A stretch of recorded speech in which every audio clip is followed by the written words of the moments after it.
Hey, Jared Dees with thereligionteacher.com, and I have with me here a veiled cross, a covered cross. This is my office crucifix that I keep, and it's covered because you might notice towards the end of Lent, the last 2 weeks of Lent actually, that the crosses or the crucifixes or the statues or religious images in your church are covered. Now, they're not required to be, but many churches participate in these practices, and many homes also you might visit have people covering their crosses, their crucifixes, their religious images, because we are, in the last 2 weeks of Lent, in something called Passiontide. So on the fifth Sunday of Lent,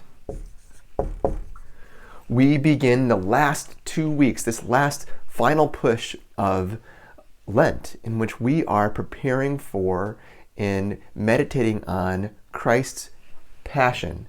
Now, tide in this case means that it's the middle of a season or a festival, a time of year. It's the passion time of year in which we are really getting ready for the holy days of Easter.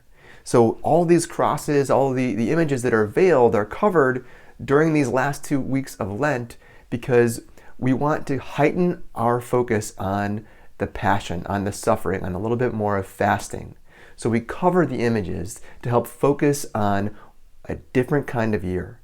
Anyone walking into a church during this time that has these veiled images is going to notice that this is an important time of year, that this is a different time of year in which we are really uniting ourselves with the suffering of Christ, really focusing on the suffering of Christ. Because on Easter, the Easter Vigil, in fact, these images will be unveiled, they'll be uncovered. And we go into the Easter season really excited about the resurrection because we've had that last final 2 weeks of preparation for the coming of Christ in the resurrection. So why are they covered?